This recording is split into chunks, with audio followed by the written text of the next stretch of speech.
ಹೆಬ್ಬುಲಿ event ಬಗ್ಗೆ ದಾವಣಗೆರೆಯಲ್ಲಿ ಕೇಳಿದ್ದೆ, ಆ ವಿಡಿಯೋಗಳನ್ನ ನೋಡಿದ್ದೆ.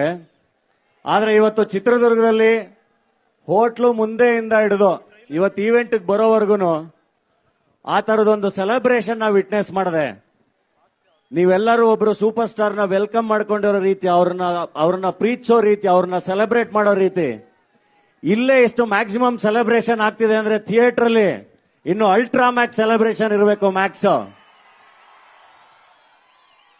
ಬರ್ತಾ ಕಾರಲ್ಲಿ ಸುದೀಪ್ ಸರ್ ಜೊತೆ ಮಾತಾಡ್ಕೊಂಡ್ ಬರ್ತಾ ಹೇಳ್ದೆ, ಏನ್ ಸರ್ ಎಂತ ಪ್ರೀತಿ ರೋಡಲ್ಲಿ ಹೆಂಗೆ ಕಾಯ್ತಿದ್ದು, ಒಂದ್ ಕಡೆ ಹೂವ ಇಟ್ಕೊಂಡು ಕಾರ್ಗೆ ಎರ್ಚಿದ್ರು ಇದೆಲ್ಲ ಅಂತ. ಇಲ್ಲ ಚಿನ್ನ, ಅವ್ರ ಪ್ರೀತಿಗೆ ನಾವು ಏನು ಕೊಡಕ್ಕಾಗಲ್ಲ, ನಾವು ಸರೆಂಡರ್ ಆಗ್ಬೇಕಷ್ಟೇ, ಶರಣಾಗ್ಬೇಕು.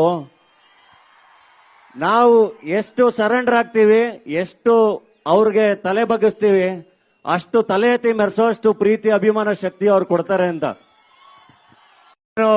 ಹೆಬ್ಬುಲಿ ಇವೆಂಟ್ ಬಗ್ಗೆ ದಾವಣಗೆರೆಯಲ್ಲಿ ಕೇಳಿದ್ದೆ, ಆ ವಿಡಿಯೋಗಳನ್ನ ನೋಡಿದ್ದೆ. ಆದ್ರೆ ಇವತ್ತು ಚಿತ್ರದುರ್ಗದಲ್ಲಿ ಹೋಟ್ಲು ಮುಂದೆಯಿಂದ ಹಿಡಿದು ಇವತ್ತು ಈವೆಂಟ್ ಬರೋವರೆಗೂ ಆ ತರದೊಂದು ಸೆಲೆಬ್ರೇಷನ್ ನಾವು ವಿಟ್ನೆಸ್ ಮಾಡಿದೆ.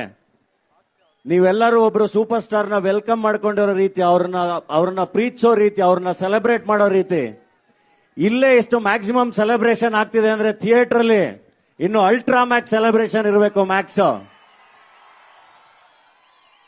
ಬರ್ತಾ ಕಾರಲ್ಲಿ ಸುದೀಪ್ ಸರ್ ಜೊತೆ ಮಾತಾಡ್ಕೊಂಡ್ ಬರ್ತಾ ಹೇಳ್ದೆ, ಏನ್ ಸರ್ ಎಂತ ಪ್ರೀತಿ ರೋಡಲ್ಲಿ ಹೆಂಗೆ ಕಾಯ್ತಿದ್ದು, ಒಂದ್ ಕಡೆ ಹೂವ ಇಟ್ಕೊಂಡು ಕಾರ್ಗೆ ಎರ್ಚಿದ್ರು ಇದೆಲ್ಲ ಅಂತ.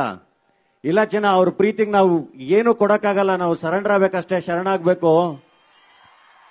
ನಾವು ಎಷ್ಟು ಸರೆಂಡರ್ ಆಗ್ತೀವಿ, ಎಷ್ಟು ಅವ್ರಿಗೆ ತಲೆ ಬಗ್ಗಿಸ್ತೀವಿ, ಅಷ್ಟು ತಲೆ ಎತ್ತಿ ಮೆರೆಸೋಷ್ಟು ಪ್ರೀತಿ ಅಭಿಮಾನ ಶಕ್ತಿ ಅವ್ರು ಕೊಡ್ತಾರೆ ಅಂತ.